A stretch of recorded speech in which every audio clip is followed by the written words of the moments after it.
स्कुलाव थांनाय मा थांनाय बेसेबां खस्थ' जायो नै गाब्र' गुब्र' सोरबाबा लोमजानाय सोरबाबा मानाय बेसेबां खस्थ' जायो गिदिर गोलावफ्रा मिटिं माबा बे इलेक्सन खाथिबा फैयो फैनानै जों दालांखौ खालामगोन बास होनना बुङो बिसोरो आरो लामा बानायगोन होनो बिसोरो लामाबो गैया दालांबो गैया दा लोमजानाय लांदों नै गथ' गथाय बेसेबां जारला थफ्ला रुजुननानै बारहोनांगौ नामा नांगौ समाव फैयो बिसोरो बहर बिनो बहर गायखांबाथाय जोंखौ खिलामा खोन्थालाङो बिसोरो बहर नांगौ समावल' फैयो बिसोरो सिंमारि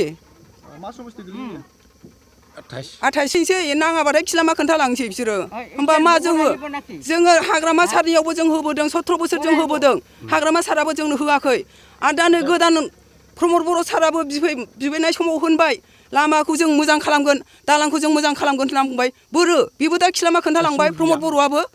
जों मानो जों पाब्लिकआ दा जोङो ज' जागोन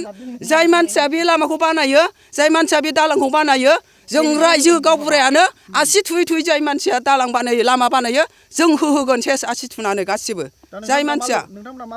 लुगैयो जों लामा नांगौ जोंनो दालां नांगौ जोंनो सोरबाबा पेसेन्ट लांनांगौ बिसि जारला जोङो हनै सैथोफुराव थांनानै गाखोहैनांगौ जों बिसि जारला जायो बेसेबां खस्थ' जायो जों सुबिदा नांगौ फरायनाय दं मानाय दं थांनाय सोरबाबा पेसेन्ट लांनाय गारि बेलथाय लाङो सोरबाबा आथिं दुलु लाङो सात्रफ्राबो बेसेबां खस्थ' जालाङो बेस्राबो बयबो फरायनो आफसोस दं आरो जोंना बेसेबां गोजान लामाया हान्थिनो बेसेबां खस्थ' जोङो लामा थांनांगौ जों गिनांगौ थांनो गसाइगावसिम थांनांगौ बेसेबां खस्थ' सावथाल जायगा जों बर' बिथोरावसो लामा सावथालजों जों बेसेबां रिक्सनि जानानै दङ जों बाहाय जोङो पेसेन्ट लांनांगौबाबो बेसेबां खस्थ' जानानै फैयो जोङो लांनो हाया खुन बेसेबा गोजानसो थांनांगौ जोङो गारि मथर जोङो गारियानो बारजायाबा जों लामा ससे जों बे दिलबारिखौ जों बोरैहाय लानानै बारहोनो हागोन बेसेबां खस्थ' एम्बुलेन्सआबो बारनो हाया ओंखायनो थाबैनो बानायनांगौ थाबै जाय बानायो जों बेनो बहरखौ आसि थुनाय जों होगोन रायजोआनो जों जानानै जों होजोबगोन गासिबो बुंबावनो जोबोद दुखु गोनां बाथ्रा जेरै सिङिमारि आं गावब्रा बहाय खमसे खम आजिले 20 बोसोर 22 बोसोर जाबाय दा बिनि गेजेरावहाय मेला इलेक्सन जालांबाय इलेक्सननि मानसिफ्रा होनो लिडारफ्रा फैनानै होनफैयो रायलायफैयो गामि गोरा होनलायनानै रायलायफैयो नाथाय फंसेबो दामानो थाङाखिसै दिनैसिम थाङै थांजोब्बाय बेसेबां एमएलए थांखो बेसेबां एमपि थांखो बेसेबां एमसिएलए थांखो खाथिनि एमसिएलए लकेलनि जाबाय होनो आरो थाङो बोथोरानो गैला आरो दा नैबे गोदान सरखार फैदों बे गोदान सरखाराबो मा रोखोम जों दिनैसिमबो नुनो मोनाखै होननायाथ' होनदों मोजांनो जों बानायगोन गासिबो बानायनायनि गासिखौबो परिबर्तन खालामगोन होननाय रावफोरखौ जों खोनानो मोन्दों आरो होनगासिनोबो दं नाथाय दिनैसिम नुनो मोनाखै जों दिनै बे गामिनि समस्याया बे ओनसोलनि समस्याया सावथाल दं राभा दं ओरैहाय माबाजों सानजाहाजों जोंनि सानजाहाजों बे लामा दोंसेयानो बेमार जानाय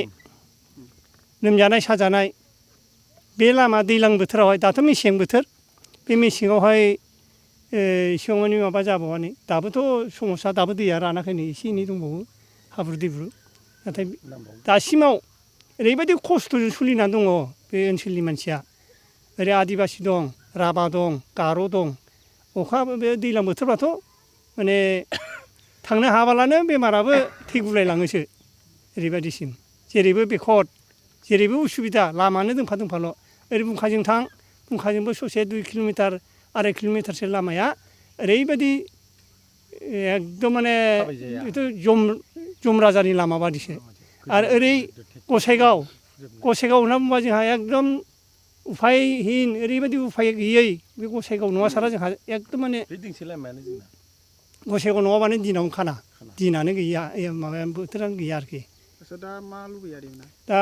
जों लुबैगासिनो दङ जोंथ' लुबैदों आंनि मदावबो आं बेखौनो बुंगासिनो दङ सिगांनिफ्रायनो जेनेबा दालां बे दालाङा जोंनि थाखाय बिराद दुखु गोनां बाथ्रा बिराद खस्थ' खालामगासिनो दं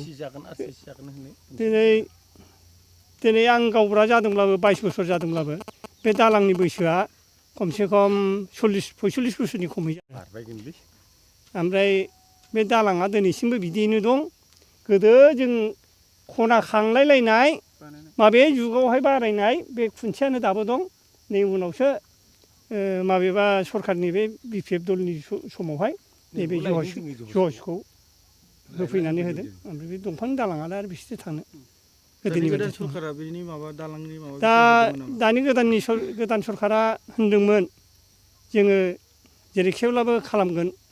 खालामगासिनो दं जाखाबाय बे खोथाखौ खोनादों नाथाय दिनैसिमबो जों जेबो नुनो मोनाखै सोरबाफोर नायफैदोंमोन नामा बेखौ नायफैनायखौबोथ' खोनानायानो मोनाखै बिदिनो एसे ओरैनो गोदाव सोरावसो बादि मोनदों आङो नैबे दानि गोदान सरखारा जेरै परिबर्तन होनदों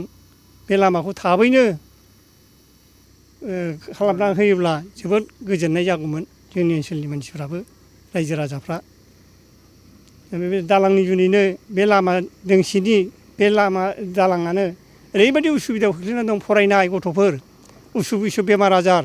ओरैबायदि जानानै दङ आरो बुंजालिया बे रायजो राजानि माबायावसो दंसै आरो दुखु खस्थ'आवसो